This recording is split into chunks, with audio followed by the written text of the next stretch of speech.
It's Van Moore. Hey everybody, how's it going? Stoner Dave here, and you know, I would have never thought I would have to make this video, but apparently I do, even though I'd already demonstrated to this guy that an 8 ohm speaker is going to be pretty close to 8 ohms. He feels that, somehow I'm mistaken and that he's somehow got this idea that impedance is some magical force that via an inductor will make a speaker automatically 8 ohms no matter what the resistance is on it. Jesus Christ, man. Why don't these people ever consider reading a book or going to school or, any of the numerous ways that you can actually learn this shit instead of just running their mouth and hoping that somebody will correct them? Now, the situation is this, right? There's this guy, Detroit Wrecker. He's got a speaker. It's an 8 ohm speaker. He's measuring it, and he's showing 7.2. Now, his claim is that this 7.2 is actually 6.2, and it's only 7.2 because he's got alligator clips on there, and these extra leads are giving it a whole other ohm of resistance. Now, the only thing I could say about that is he'd already stated a few years back that 8 ohm speakers is going to measure at 6.2. And the thing is, I said, that's not true. It's not an always thing. Now, I don't know if I have an 8 ohm speaker readily available. I mean, I have one somewhere, but it's not close. What I do have are several 4 ohm speakers. I used a 4 ohm speaker, I suppose. Wait, what's this one? Is this an 8 ohm speaker? It might be. Let's measure it and see. It just says 804 on it, so it might be a 4 ohm.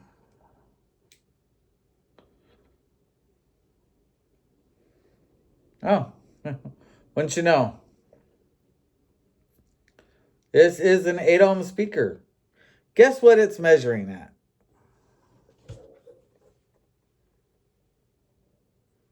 8.6. Look how small this is.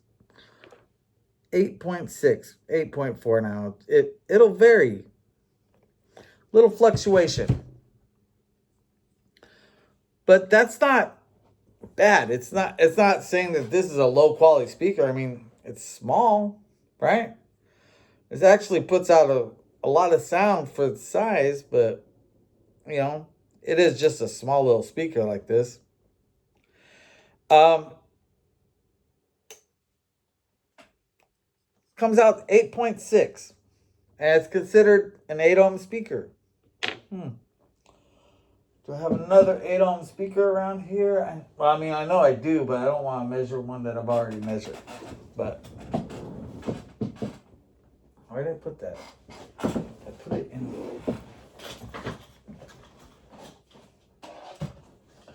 Here it is. I've actually got 2 of these.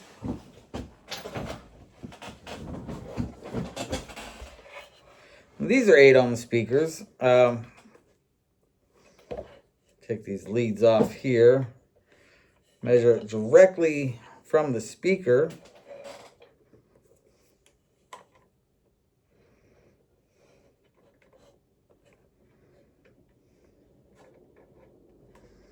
And what do we have? 7.6.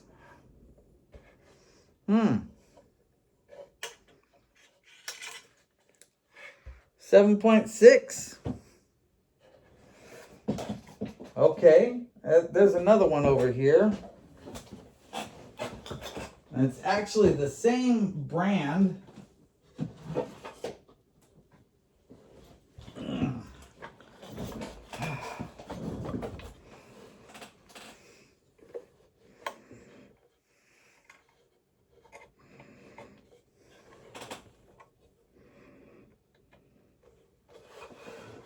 And what do we have?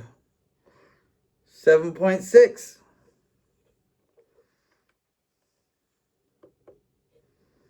7.6. So, all of these speakers are 8 ohm speakers. They measure different resistances. They also all have inductance. There's an inductor in each of these. Even this little tiny one here that was measuring 8.6, 8.4, 8 point something another over 8, right? And you might say, well, it's because it's got a smaller inductor in there. That's why the resistance is so high. But that's not how inductors work, right? See, an inductor is just a coil of wire. That's all it is a coil of wire. So this has inductance, and I can measure that inductance because this is an LCR meter. 189 to 190 microhenries. Yeah, 194, 193-ish, 0.9. So we'll just round it up to 194. 194 microhenries. Now, Detroit Records says that it's 8 ohms because it's got inductance. It doesn't make any fucking sense. And it's not that it doesn't make sense because I don't understand it. See, it doesn't make sense because I do understand it. See, an inductor, sure, that's going to give it a characteristic of impedance. Well, like I said, this thing right here, I gotta plug this in so I can hook it up to the meter.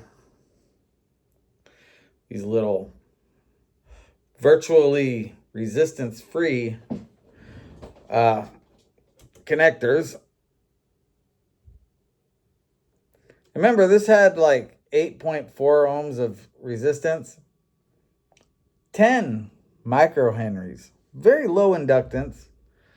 And rather high resistance. So, it's an inductor though. 10 microhenries versus 200 microhenries. What does all this have to do with impedance? Well, the fact that there's an inductor there does not guarantee 8 ohms of impedance, right? It'll guarantee some impedance, but how much is dependent on a few things. Probably heard there's a bit of a hum that came out when I turned the inductance meter on. That hum is there because to measure inductance, you have to put a frequency through it. You put a frequency through it and it measures the impedance from that frequency. And using the impedance that it measures from that frequency, it determines what the inductance is. See, inductance has impedance depending on what frequency it is. So it uses a fixed frequency, measures the impedance, and determines the inductance based on that. So the formula, that's probably the most important part, right? We got to take a look at the formula and figure out what exactly is this impedance. Now, we're going to use my speaker here because I have it here, right? Now, what did I measure at? 7.6 ohms. I'm going to measure it here and do it myself. Do it by hand, right? First, we measure our resistance. 7.6. 7.6, right? Remember that number. To remember that, I'm going to write it down right here. 7.6 ohms. And I'm going to put an R. That's so I can remember that's resistance. Y'all can follow at home, or you can skip to ahead in the video if you want.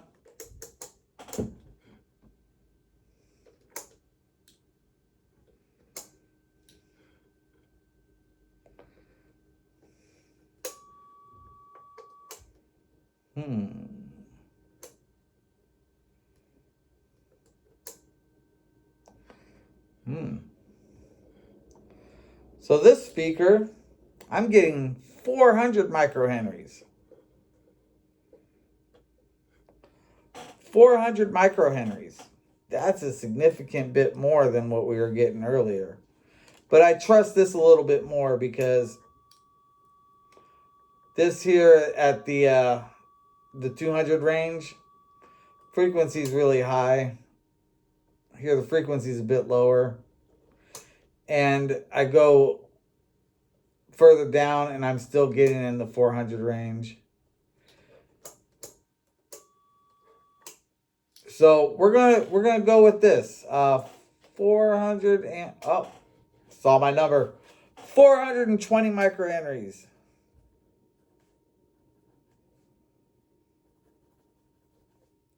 Not ohms, microhenries.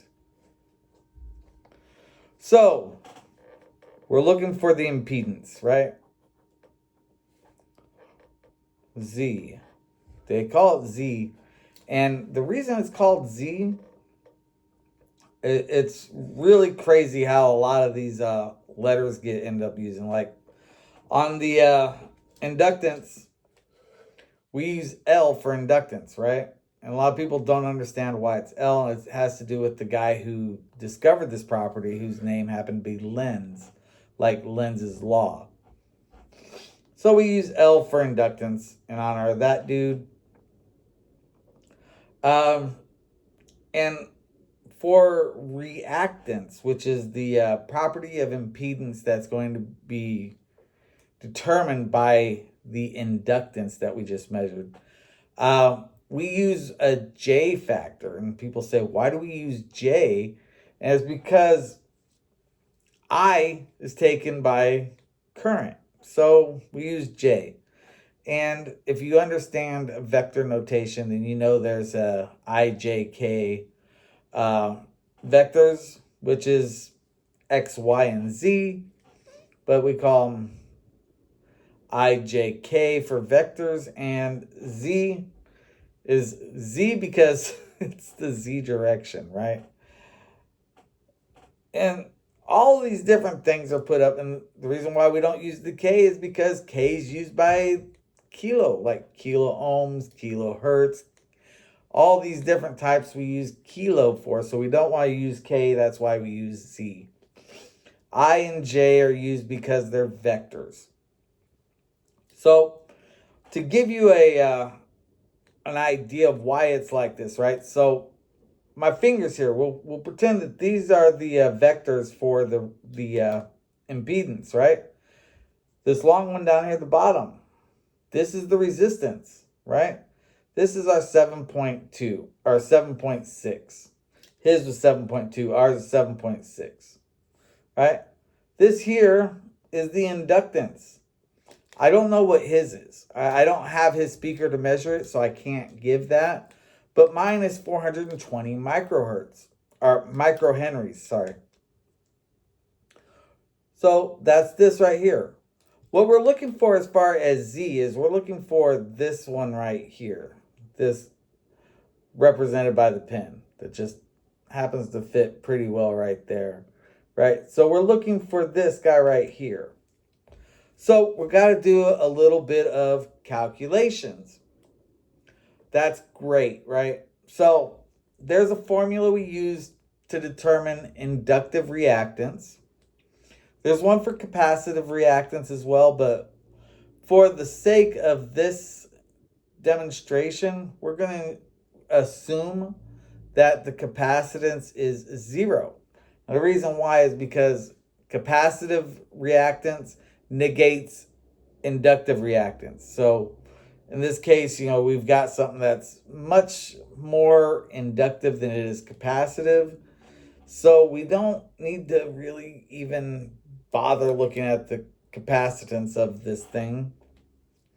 If you want to, you can definitely do so, but not with this meter. You would need one much more sophisticated than this to be able to filter through all the inductance to find the capacitance. And this one, it kind of gives us a bottom line value by just giving us the overall inductive value. So the formula for inductive reactance is 2 pi, right? It's always 2 pi. 2 pi times the frequency times the inductance. So I'm just going to write 2 pi times the frequency times the inductance. 2 pi FL. Now, people are sitting there going, well, Jesus Christ, man, there's 420 microhenries. That must be a lot of inductance. But actually, that's not much at all, right?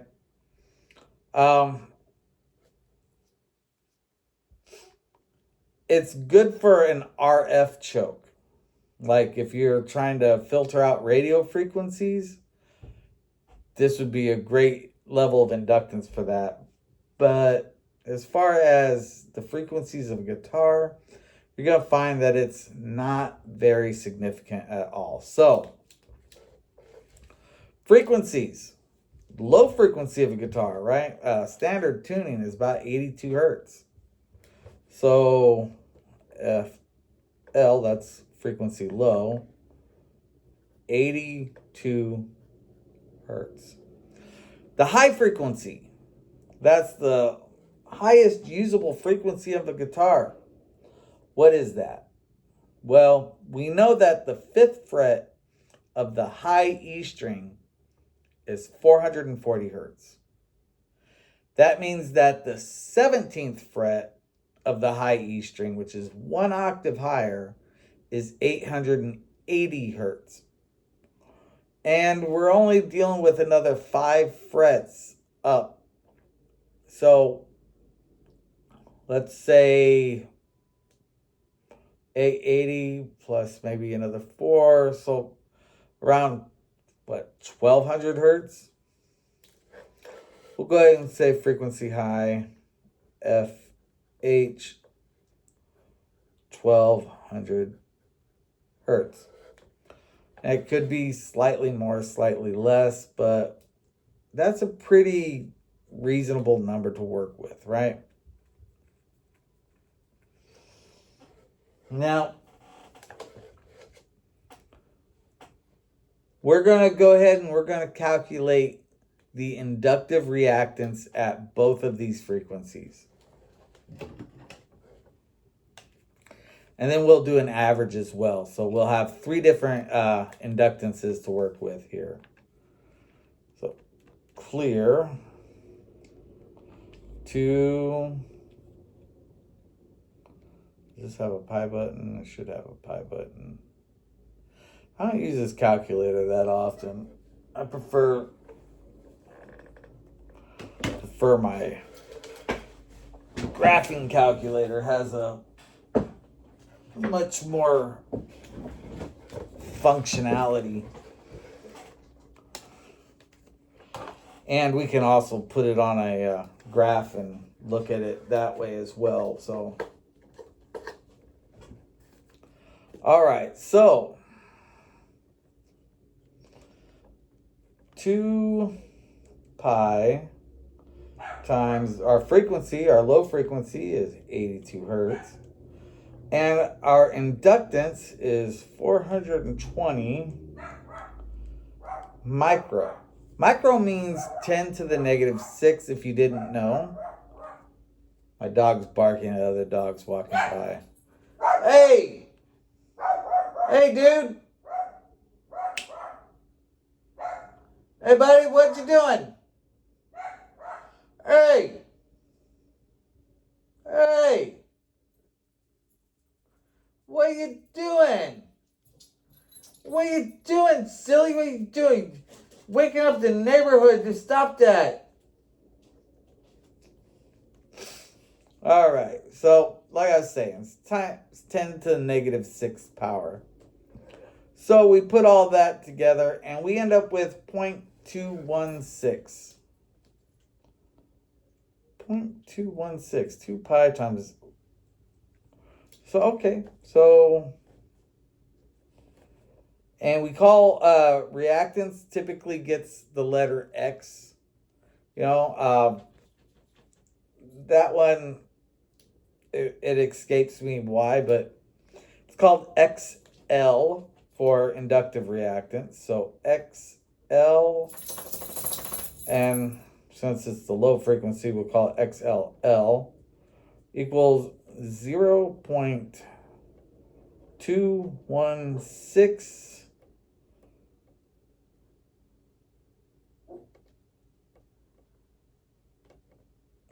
And there's a little J there, so we know that it's reactance. 2.216 J ohms. The little J, we often call that a J factor. It's basically, it's just letting you know that it's a vector, right? It's got a little hat on it, little vector hat. Is J telling you that's in the J direction, and that's really it, right? It's letting you know that it's not actual resistance. It's apparent inductive reactance, right? All right. So XLL, that's inductive reactance, low frequency, 0.216. Now let's look at the high. We'll call that XLH. And same formula, 2 pi times 1200 times 420 times 10 to the negative 6. This one's much higher, 3.166. 3.166 J ohms. Now, I want you to take a moment to think about this for a moment. Detroit Records said that it's going to be 8 across the board. The whole frequency range is going to be 8. Now, this is just inductive reactance. So, this number doesn't necessarily mean that you're going to add this straight to the 7.6. Right? It's vector addition, so it's not going to be added straight across. As you probably recall from when you were a kid and you learned about those triangles, the a squared plus the b squared equals c squared. We're looking for the c squared. We have the a squared. We're looking for c, right? So we're going to look for the square root of a squared plus b squared. A squared or a 7.6. The b we have 0.216 for the low, 3.166 for the high, and we should do an average of those two as well. So 0.216 plus 3.166, 2. Average is going to be 1.691. We'll call that XLA for average. 1.691. All right. So for this particular 8 ohm speaker, we gotta do our fucking math, right? So we're gonna take the square root of 7.6 squared plus 0.216 squared, and we get Z L, that's going to be the low frequency, 7.6. There's a little change on this, 7.603068854. But we don't need to go fucking 10 digits long. We're only concerned really about the first two, maybe three, depending on how much it goes. That's the low. Now let's look at the high. Z high.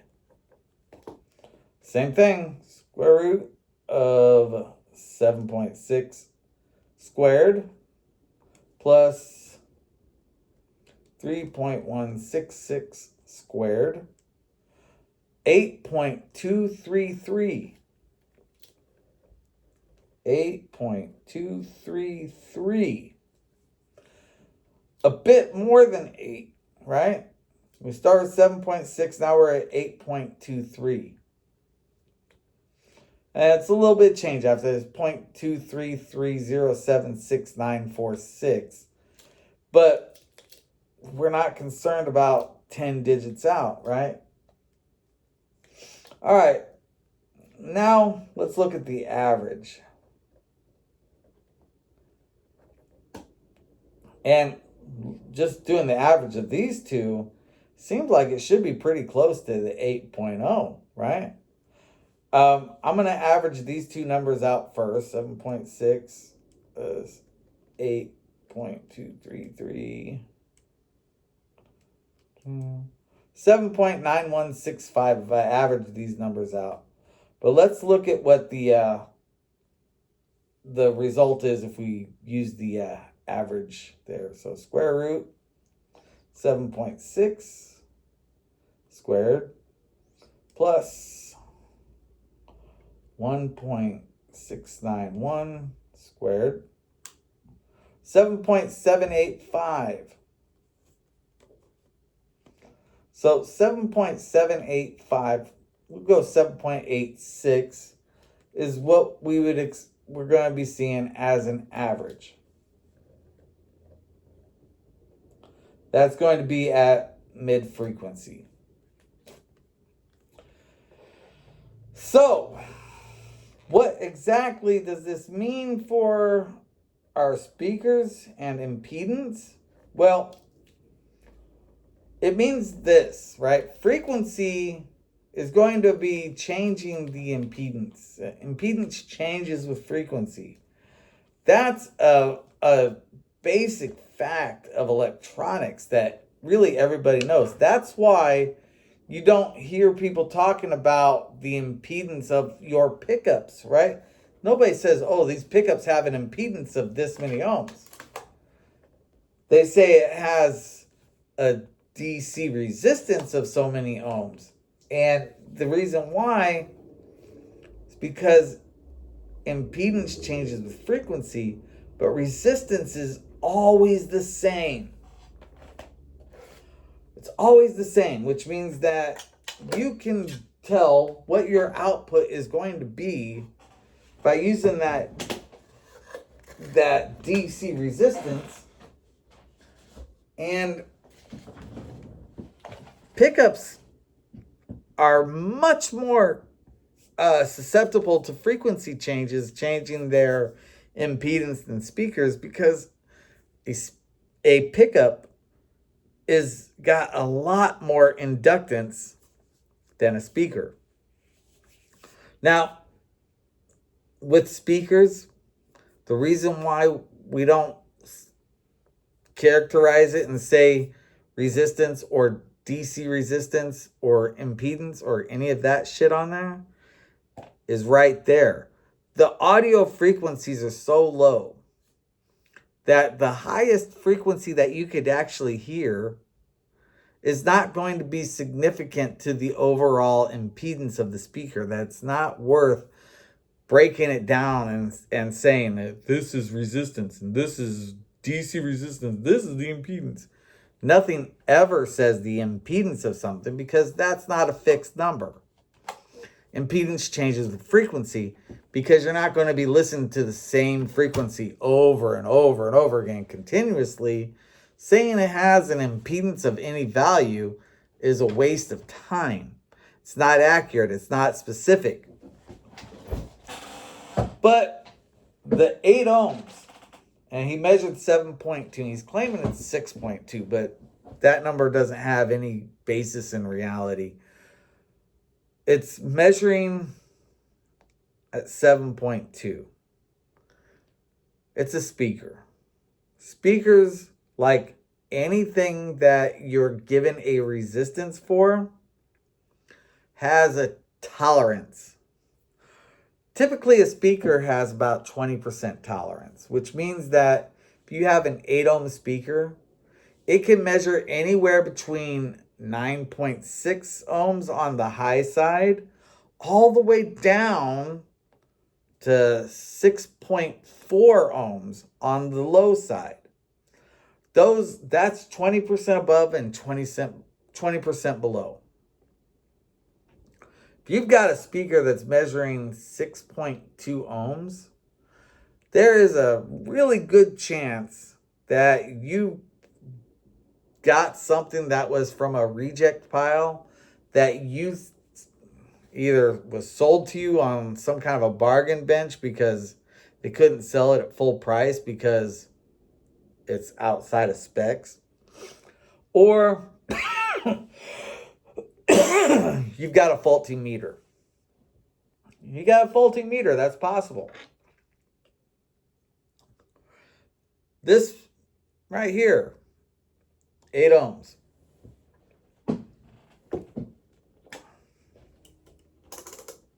Just going to double check that it's measuring at 8 ohms.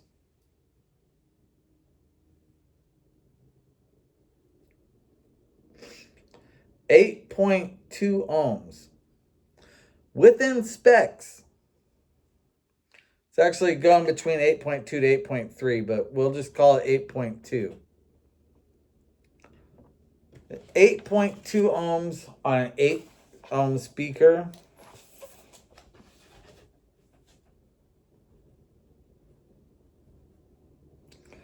And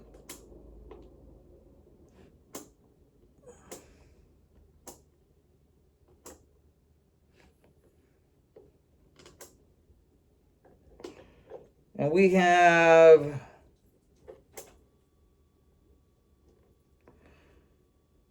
11.2 we're getting on our inductance reader. So we'll call 11 point, gone up to 11.3. 11.3 microhenries. Now, you saw with the 400 microhenries how much the frequency affects it. This is very low inductance, which means that we're not going to see nearly as much change in the impedance across the frequency. But we've got a lot of resistance in there. So, is that a good thing or a bad thing? Right? Actually, from an efficiency standpoint, higher impedance is better, right? Makes the speaker more efficient, means that more power is going to be going across that speaker rather than being depleted across the source. This goes back to Thevenin's rules.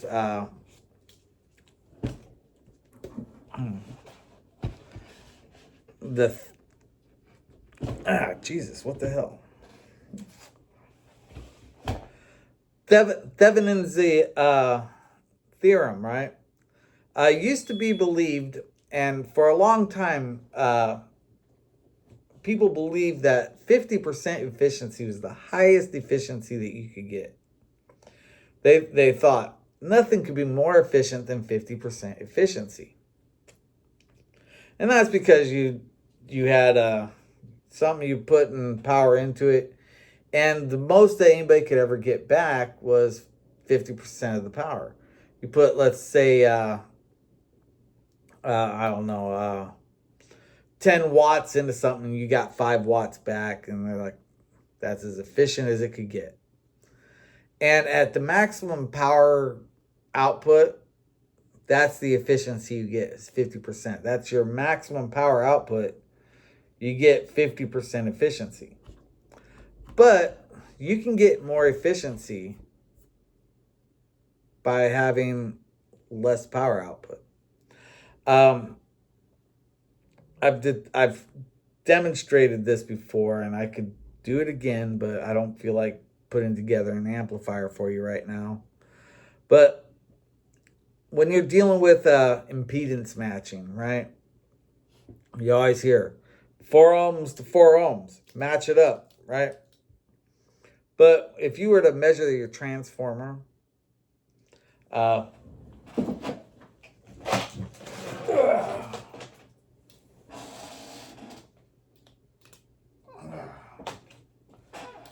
this heavy son of a bitch.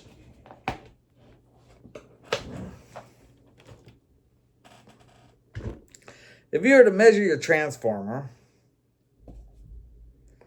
I'm just going to measure the primary side here.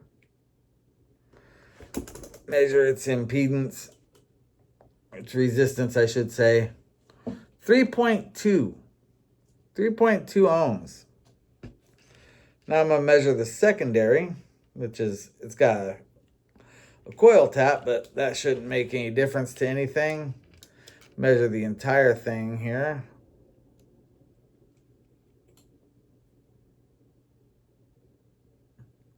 And 3.1. So there you go.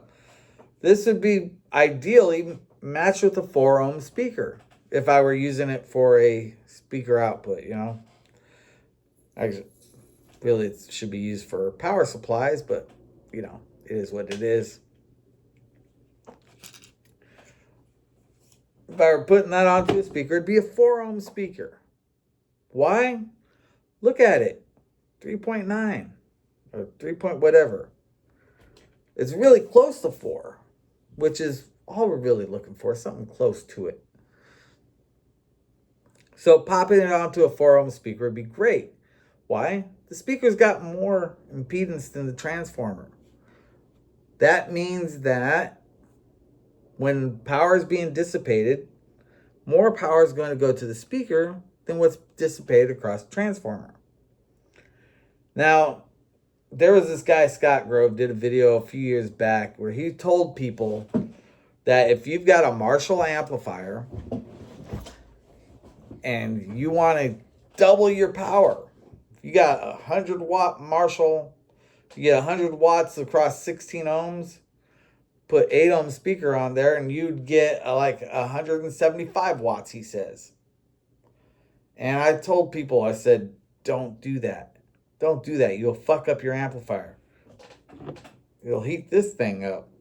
Because the reason why is because you're going to get a whole bunch of power getting dissipated across this transformer. And your speaker is going to be sitting there getting less than 100 watts. It would get like 75 watts rather than 175. And the reason why, because that extra power that he was getting by looking at the power rule in Ohm's law, he's only thinking about the output source. He's thinking only about the speaker, as if the speaker exists all by itself. And that's not how any of this works. Nothing exists all by itself. Your 100 watt speaker is getting, if you're getting output of 100 watts to a speaker, you're also getting 100 watts across your transformer. And if you are dropping that speaker down to half of its resistance, your transformer staying the same, well, now you got twice as much resistance across the transformer compared to your speaker, which means that you're getting twice as much power dissipated across your transformer compared to your speaker. So these 200 watts that you're dealing with, remember, 100 watts to your speaker, 100 to transformer, all of a sudden is getting changed, right? Because now you're dealing with 240 watts I think that's about right. 240, 250, right? But 2/3 is going across the transformer. Let's say it's 240. Keep the math easy. Instead of the 200, you're dealing with 240 now. And all of a sudden, you got 160 is going across the transformer, and 80 is going across the speaker. You were getting 100 and 100, now you're getting 160 and 80. That's what happens if you drop the resistance of your speaker. Now, I don't know why people like Detroit Wrecker make up stupid stories about shit. But Detroit Wrecker made up this stupid story about him saying that he put 2 ohms on his amplifier because for some reason he mistook adding resistance like adding batteries. And it's like, he's like, when you put batteries in parallel, the voltage stays the same. And I confused that with the resistance. And it's like, dude, are you a fucking retard?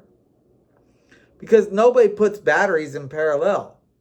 I mean, you can, right? There's situations that would call for it, like when you're doing a jump start on a battery in your car, right? Car gets dead battery. What do? You hook up a battery to it and you start it up. Do a jump start. That works because you're taking another 12-volt battery and you're hooking it up there. The lower battery will match the voltage of the higher charged battery. Plus you got the alternator charging it as well, giving it that constant 12 volts, or I guess nowadays it's 14, but it doesn't really matter. The important thing is that because those 2 batteries are in parallel, they both will show up as having that voltage. You start up the dead battery car, it starts up miraculously, right? That's one of the few instances where you'll see batteries put in parallel. And he's like, oh, I confused them. Is he fucking retarded? That's why. But he said he did that and his amplifier got really loud. And then it blew up because it was trying to do too much power. That's what he said. And I was like, no, you're fucking lying.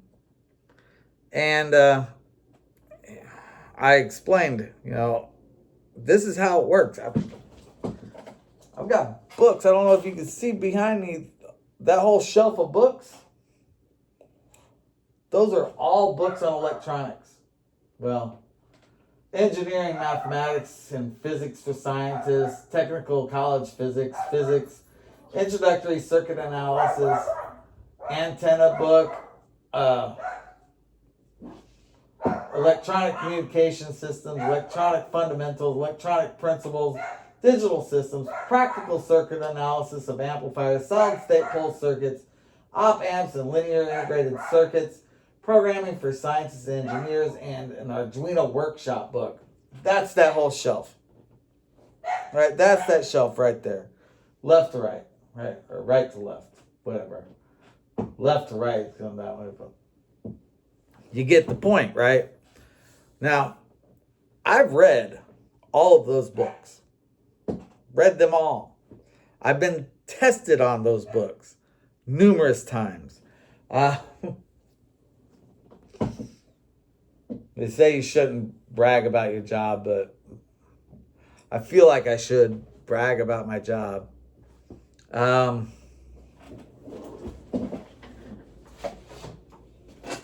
That's where I work. Right? I'm well paid for what I do. I know electronics very well. So if I tell you that something is a certain way in electronics, you can take it as a fact that it is exactly the way that I said it. Because why would I lie about it?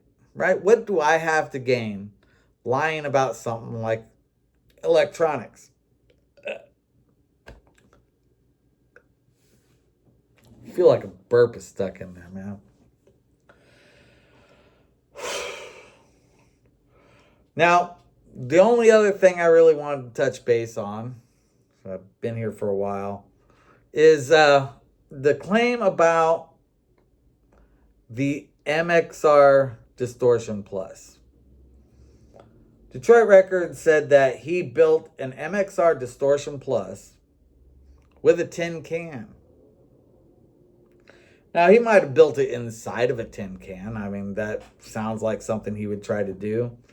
But he did not build it with a tin can.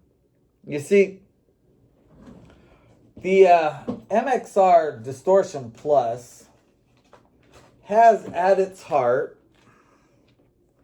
a 741 op amp. And the 741 op amp is only available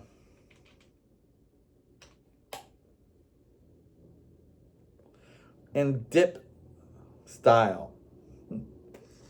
DIP stands for dual inline package. So, don't think I'll be able to get this thing to focus here, but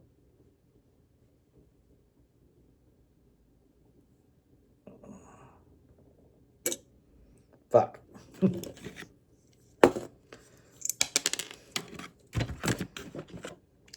This is a 741 op amp. It's a very common op amp used in quite a few different circuits. It's one of the earliest made op amps, one of the most popular. Is general purpose. It's got a few little neat things about it, but the biggest thing about it is that it's very basic. He had mentioned making that in conjunction with a dynacomp compressor. He said that because he had built this this MXR Distortion Plus, and he's claiming that it was made using a tin can, which the 741 does not come in a tin can layout. But he's saying he built one with the 741 with the tin can layout. And because he built that with the tin can, he could build the MXR Dynacomp with the original circuitry. Okay, a few things that you should probably be aware of before you start telling people about things is, number one, the Dynacomp, they changed the configuration of the chip that was used, but they didn't change the chip. Dynacomp is built with a what's called an OTA amplifier. That means operational transconductance amplifier. The OTA transformer has a very different operation compared to a simple op amp. Now, I'm going to pull up the data sheet for the OTA there. One moment here. Okay, data sheet search.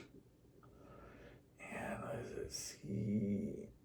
CA 8030, I believe.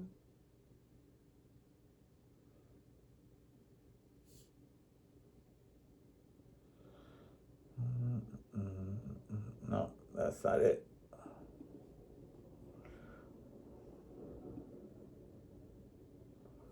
I'm gonna pull up this and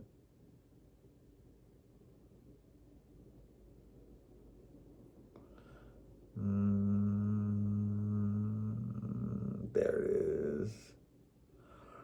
All right, and CA. That's why I'm talking CA, not CO. CA 8030.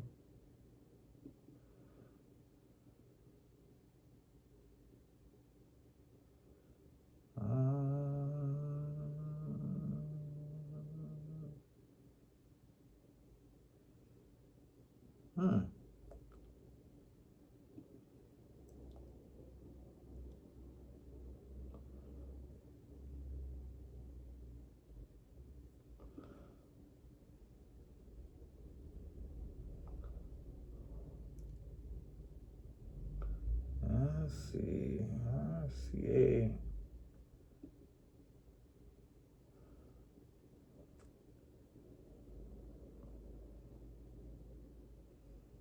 No, I don't know why it's not giving me the data sheet for that. Let's try it again.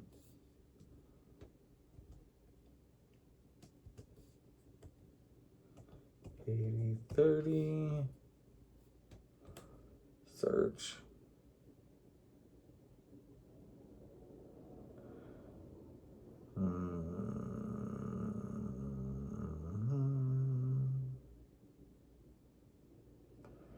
All right, it's not in that library, so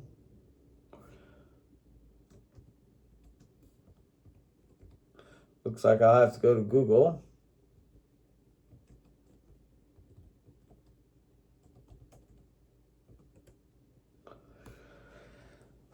All right, let's see.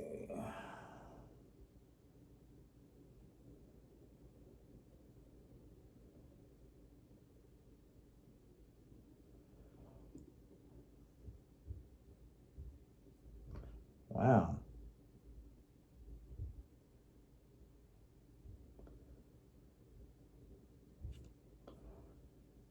Hard one to find. Jesus Christ. Finally. All right. So, the CA3080.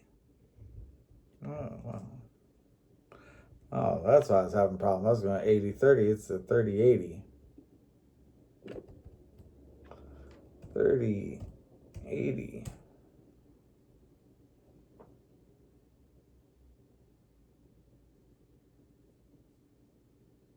There we go. All right. Little bit dyslexic. Sorry about that. Happens sometimes. So, the CA3080 or CA3080A types are gateable gain blocks which utilize the unique operational transconductance amplifier concept described in application note AN6668 applications of the CA3080. And CA3080A high performance operational transconductance amplifier. The CA3080 and CA3080A types have differential input and a single-ended push-pull Class A output. In addition, these types have an amplifier bias input which may be used either by gating or for linear gain control. These types also have a high output impedance and their transconductance, GM, is directly proportional to the amplifier bias current, IABC. The CA3080 and CA3080A types are notable for their excellent slew rate, 50 volts per microsecond, which makes them especially useful for multiplexers and fast unity gain voltage followers. These types are especially applicable for multiplexer applications because power is consumed only when the device is in the on-channel state. The CA3080A's characteristics are specifically controlled for applications such as sample hold, gain control, multiplexing, etc. So, features.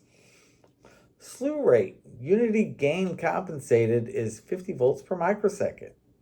Adjustable power consumption, 10 microwatts to 30 microwatts.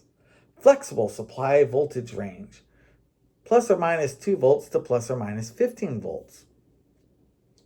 Fully adjustable gain, 0 to GMRL limit. Tight GM spread. CA3080 is 2-to-1. CA3080A is 1.6-to-1. Extended GM linearity, 3 decades. Wow.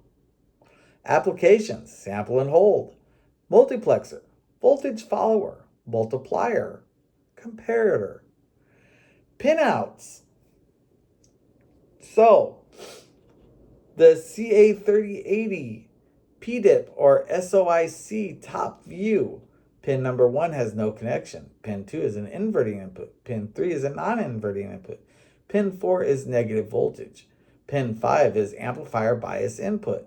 Pin 6 is output. Pin 7 is positive voltage supply. And pin 8 is no connection. The metal can, the so-called tin can that Ed Dana was speaking of. Well, we see here that pin 1 has no connection. Pin 2 is the inverting input. Pin 3 is a non-inverting input. Pin 4 is negative voltage. Pin 5 is bias. Pin 6 is output. And pin 7 is positive voltage, with pin 8, the tab, having no connection. And here we see all the different Rochester and Intersil part numbers. Available in tin can or in PDIP. PDIP means plastic dual inline package, usually just called DIP. And then there's SOP plastic, which is surface mount. All right, let's see, TO5, that's the tin can. All right, absolute maximum voltages. Supply voltage between positive and negative voltage terminals, 36 volt. Differential input voltage, 5 volts. Input voltage, V plus to V minus. Input signal current, 1 milliamp. Amplifier bias current, 2 milliamps. Output short circuit duration with note number 1. Maybe applied to ground or to either supply. No limitations. Thermal resistance, typical. PDIP package, 130 nanoamps. Not applicable. SOIC package, 170 degrees Celsius per watt. Degrees Celsius per watt. JA and JC. Metal tin can got a higher rating, and it has 120 joules per. I'm trying to remember this thermal resistance. It's degrees Celsius per watt. It just has to do with how many degrees it goes up as you use power. The tin can goes up a little bit faster. PDIP and SOIC, you don't really get a lot of the output package. You get a lot of it in the input. That's why it's giving you the amount. But that's not really anything that you'd be too concerned with as a purchaser. But here's a few electrical specifications. Input offset voltage. And these are all at 25 degrees Celsius. So about 70 degrees. ABC at 5 microamps. You get typical of 0.3 millivolts. So about 300 microvolts. And 500 microamps, you get about 0.4 millivolts. And the A casing, you get the same. Max at the 500 microamps is 5 millivolts. And with the A is 2 millivolts. Input offset voltage change, typical is 0.2 millivolts. On the A model is 0.3 with a max of 3 millivolts. Put offset voltage, no specifications given for the regular package, but the A package, you get 3 microvolts per degree Celsius. Not a lot. Input offset voltage sensitivity, positive and negative. We're dealing with 150 microvolts per volt. Not bad. Offset current typically is 0.12 microamps with a max of 0.6. 0.12 is 0.12, right? So 0.6 is actually much higher, right? It's like 5 times as much. And it's the same for the A model. Input bias current, typically it's 2 microamps with a max of 5. Differential input current, oh Jesus Christ, is like virtually nothing. 0.008 nanoamps. God damn. Amplifier bias voltage, 0.71 volts. Input resistance, minimum of 10K, typically 26 for both models. Input capacitance, 3.6 picofarads. Input to output capacitance, 0.024 picofarads. Jesus Christ, it's like nothing. Common mode input voltage range, 13.6 to 14.6 typical, or 13.6 to negative 14.6 typical, with a minimum of 12 to negative 12, and that's for both models. Forward transconductance, large signal. Typical is 9600 microseconds. Output capacitance, 5.6 picofarad. Output resistance, 15 mega ohms. Peak output current, 5 microamps. The A style has minimum of 3, typical 5, and maximum of 7. And we have some more stuff there. Okay. Electrical specifications, peak output voltage, typically 13.8. That's with 5 microamps. And a load of infinite, right? Okay, cool. I'm not going to go through all of these. Amplifier supply current. Yeah. You don't fucking want to hear about all that. Open loop bandwidth, 2 megahertz. That's good to know.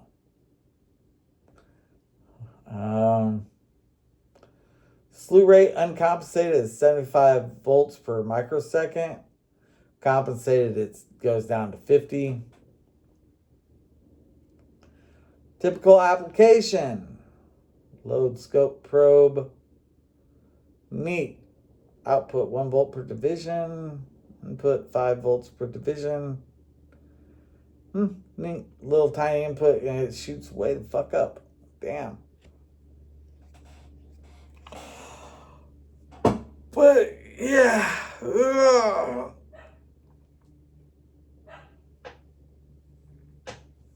The cool thing about these things is that the way it works, op amps, they use voltage, right? Input voltage determines output voltage. Pretty standard thing, right? With this guy, we're dealing with transconductance. So that's less to do with voltage and more to do with current. So more current going in, less voltage going out. So it actually adjusts itself to kind of compensate there. So it's not working like a op amp at all. It's working as a variable resistor, really. So neat, right? That's all you can say is it's neat. Holy shit, I've been talking for an hour about this stuff. But yeah, looking at the circuit, the dynacomp compressor has got a lot more going on to it than your fucking distortion plus. A distortion plus, let's take a look at it, right?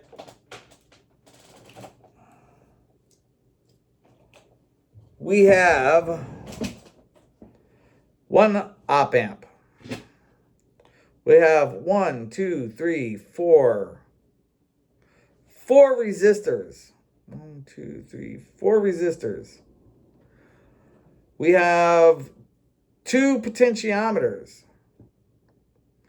And we have 1, 2, 3, 4, 5 capacitors. That's it. That's the entire circuit. Oh, sorry, 6 capacitors. I missed this one over here. This one is really just a filter on the power supply, so it's not necessarily necessary, right? And that's it. That's the entire circuit. Oh, sorry, I forgot these 2 resistors over here. So 1, 2, 3, 4, 5, 6 resistors. And I forgot to mention the diodes. So 2 germanium diodes. So let's do that count again. 1, 2, 3, 4, 5, 6 resistors. 1, 2 potentiometers. 1, 2, 3, 4, 5, 6 capacitors. An op amp. That's it. That's it. You hook it up to a 9-volt supply and you're off to the races. Honestly, you couldn't get a simpler distortion pedal if you tried. Let's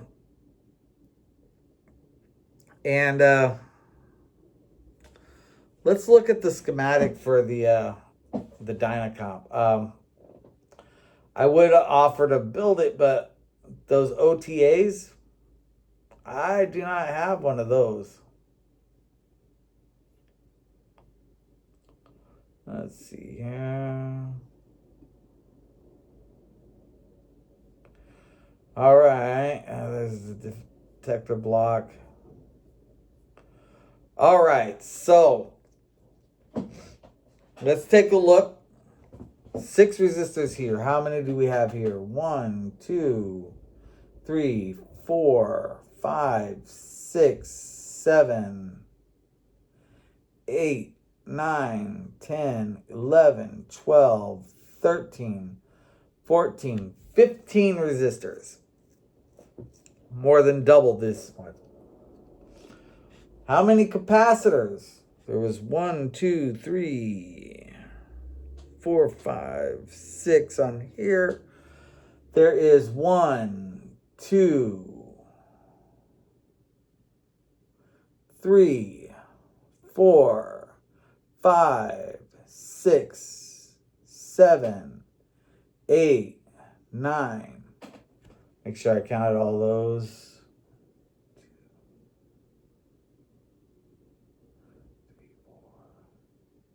5, 6,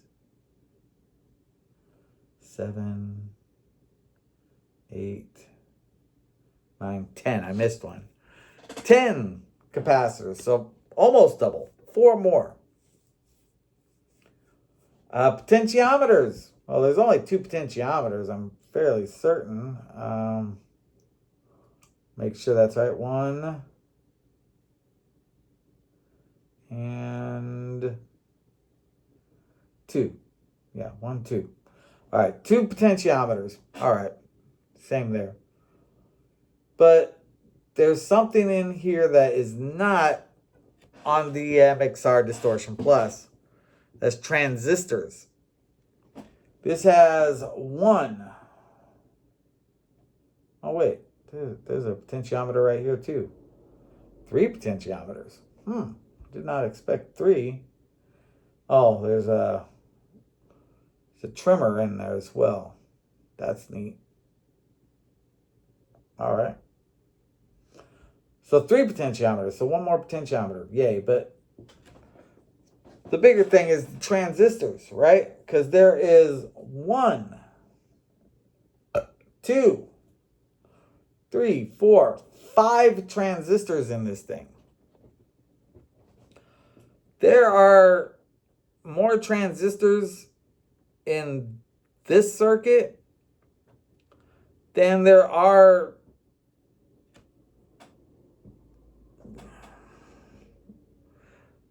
almost as many transistors in there as there are resistors in this thing. 1, 2, 3, 4, 5, 6.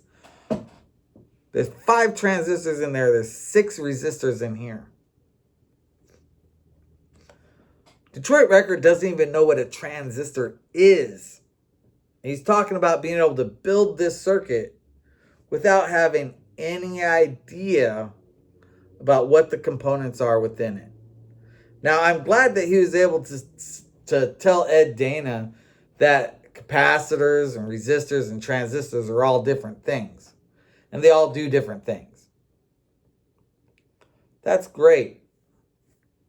Tell me, Mr. Recker, what does a capacitor do?